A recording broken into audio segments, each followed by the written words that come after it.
प्यारे बच्चों, JS academy के हिंदी कक्षा में आपका स्वागत है। आज हम संस्कृत जो अनिवार्य संस्कृत हिंदी में है उसका पाठ 4 चतुर्थ पाठ प्रबुद्धो ग्रामीण पढ़ेंगे। बच्चों ध्यान देंगे तो यह पाठ समझने में कोई दिक्कत नहीं होगी। अगर अब तक आपने हमारे चैनल को सब्सक्राइब नहीं किया है JS एकेडमी को, तो उसे सब्सक्राइब अवश्य कर लें और जो बगल में सब्सक्राइब के बगल में घंटी है उस घंटी को दबा दें, ताकि जो भी बोर्ड परीक्षा संबंधित कक्षा 10 के आप वीडियो बने आपके पास जाता रहे। तो बच्चों आइए हम प्रबुद्धो ग्रामीणों को देखते हैं, इसका भावार्थ देखते हैं, क्योंकि संदर्भ सहित व्याख्या करने के लिए आता है। अगर संदर्भ आएगा तो कैसे लिखेंगे आप? इसका संदर्भ पहले लिखेंगे प्रस्तुत गद्यांश हमारी पाठ्य पुस्तक हिंदी के प्रबुद्धो ग्रामीण नामक पाठ से लिया गया है। बस इतना लिखना है। इसके बाद सीधे आप आ जाइएंगे अपने भावार्थ पर। भावार्थ देखिए, एकदा बहवः जना धूम्रयानम आरोह्य नगरम प्रति गच्छति स्म। एक बार बहुत से लोग रेलगाड़ी पर चढ़कर नगर की ओर जा रहे थे। तेषु केचित् ग्रामीण केचित् नागरिकः आसन। उसमें कुछ ग्रामीण थे और कुछ शहरी थे। नागरिका मतलब शहरी, शहर में रहने वाले बैठे थे। मौनम स्थित तेषः एक नागरिक ग्रामीणान उपहसन अकथयत। चुपचाप बैठा एक नागरिक ग्रामीणों को के ऊपर हंसते हुए कहा, ग्रामीण अद्यापि पूर्वत अशिक्षिता अज्ञाश्च सन्ति। गांव वाले आज भी पहले की ही भांति अशिक्षित और अज्ञानी हैं। न तेषां विकासः अभवन् न च भवितुं शक्नोति। न तो उनका विकास हुआ है न हो सकता है। तस्य तादृशं जल्पनं श्रुत्वा कोऽपि चतुरः ग्रामीणः अब्रवीत्। उनके इस तरह के बकवास को सुनकर कोई चालाक ग्रामीण कहा, भद्र नागरिक, हे नागरिक, भवान एव किंचित ब्रवीतु यतो ही भवान शिक्षित बहुज्ञ च अस्ति। तस्य तादृशम जल्पनम श्रुत्वा कोयब चतुर ग्रामीण अब्रवीत। उनके इस प्रकार के बकवास को सुनते हुए कोई चालाक ग्रामीण बोला, भद्र नागरिक, भाई नागरिक, भवान एव किंचित ब्रवीत। भाई नागरिक आप ही कुछ कहिए। यतो ही भवान शिक्षिता बहुतज्ञ च अस्ति। क्योंकि आप ही बहुत शिक्षित और बहुत ज्ञानी हैं। इदम आकर्ण्य स नागरिकम संदर्पम ग्रीवायाम उन्मयम अकथयत। यह सुनकर वह नागरिक घमंड से अपने गर्दन को उठाते हुए कहा, कथिष्यामि परम पूर्व समयम विधातव्यम। कहूँगा लेकिन पहले शर्त तय कर लिया जाए। कहा कि कहूँगा लेकिन पहले शर्त तय कर लिया जाए। तस्य ताम वार्ता श्रुत्वा स चतुर ग्रामीण कथयत। उसकी इस बात को सुनकर वह चालाक ग्रामीण कहा, भो वयम अशिक्षिता।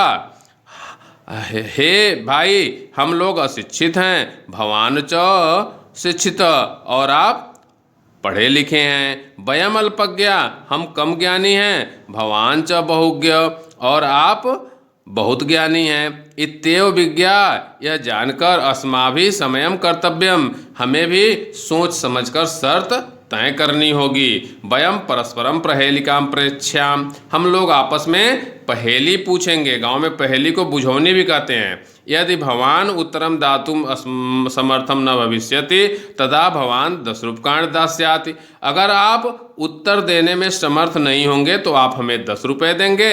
यदि वयम उत्तरम दातुम समर्थम न भविष्यामि तदा 10 रूप्यकाणि अर्धाम अर्ध 5 रूप्यकाणि दास्यामि। अगर हम उत्तर देने में सक्षम नहीं होंगे, नहीं दे पाएंगे, तो 10 रुपये का आधा 5 रुपये देंगे। एक बार पुनः ऊपर से देख लीजिए, मैं सिर्फ अर्थ बता रहा हूँ। एक बार बहुत ही से लोग रेलगाड़ी पर चढ़कर नगर की ओर जा रहे थे।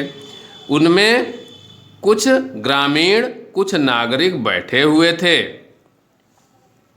मौनम स्थितेषु, चुपचाप बैठा एक नागरिक ग्रामीणों को हंसी करते हुए कहता है, ग्रामीण आज भी पूर्व की तरह अशिक्षित व अज्ञानी हैं। न उनका विकास हुआ है न ही हो सकता है। उसके इस तरह के बकवास को सुनकर कोई चालाक ग्रामीण बोला, भाई नागरिक आप ही कुछ कहिए, आप ही शिक्षित व बहुत जानकार हैं। यह सुनकर वह नागरिक गर्व से गर्दन उठाकर कहता है, कहूँगा, किंतु पहले शर्त तय करनी होगी। उसके इस बात को सुनकर चतुर ग्रामीण कहता है, हम अशिक्षित हैं और आप शिक्षित हैं, हम कम जानने वाले हैं, आप बहुत जानने वाले हैं, इसलिए हमें सोचकर शर्त तय करनी होगी। हम आपस में पहेलियां पूछेंगे, यदि आप उत्तर देने में समर्थ नहीं हुए तब आप हमें 10 रुपये देंगे। यदि मैं उत्तर देने में समर्थ नहीं हुआ तो मैं 10 रुपये का आधा 5 रुपया दूंगा। आम स्वीकृति समय, हाँ शर्त स्वीकार है। इति कथिते, ऐसा कहकर तस्मिन् नागरिके स ग्रामीण नागरिक अवदत्, यह कहकर वह ग्रामीण उस नागरिक से, ऐसा कहने पर वह ग्रामीण कहा, प्रथम भवान एव पृच्छत्, पहले आप ही प्रश्न पूछिए। नागरिकश्च तम ग्रामीण कथयत्, वह नागरिक उस गांव वाले से कहा, त्वमेव प्रथम पृच्छयति, तुम ही पहले पूछो। इदम श्रुत्वा ग्रामीण अवदत्, यह सुनकर वो गांव वाला कहा, ग्रामीण कहा, युक्तम, ठीक है, अहमेव प्रथम पृच्छामि, मैं ही पहले पूछता हूँ। आप दो दूरगामी च साक्षरो न च पंडित, अमुख अस्पृष्ट वक्ता च यो जानासि स पंडित। आपदो यानी बिना पैर के, दूरगामी दूर तक जाता है, बिना पैर के दूर तक जाता है, च और साक्षरो अक्षर से युक्त है, न च पंडित लेकिन पंडित नहीं है, ज्ञानी नहीं है। क्या ये पहेली है कि बिना पैर के है लेकिन दूर तक जाता है, और अक्षर से युक्त है लेकिन ज्ञानी नहीं है। अमुखो बिना मुख के, मुख नहीं है, अस्फुट वक्ता च, बिना मुख का है लेकिन अस्पष्ट वक्ता है, च और यो जानाति स पंडित, जो जानता है वही पंडित है।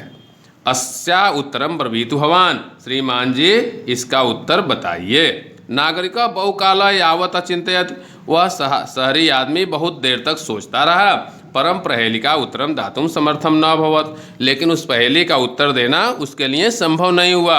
अतः ग्रामीणम अवदत्, इसलिए वह ग्रामीण से बोला, अहम अस्याम पहेलिकायाम उत्तरम न जानामि, मैं इस पहेली का उत्तर नहीं जानता हूँ। इदम श्रुत्वा ग्रामीणः कथयत्, यह सुनकर वह ग्रामीण कहा, यदि भवान उत्तरम न जानात, अगर आप उत्तर नहीं जानते हैं, तहिर्ददातुम 10 रूप्यकाणि, तब हमें 10 रुपया दीजिए।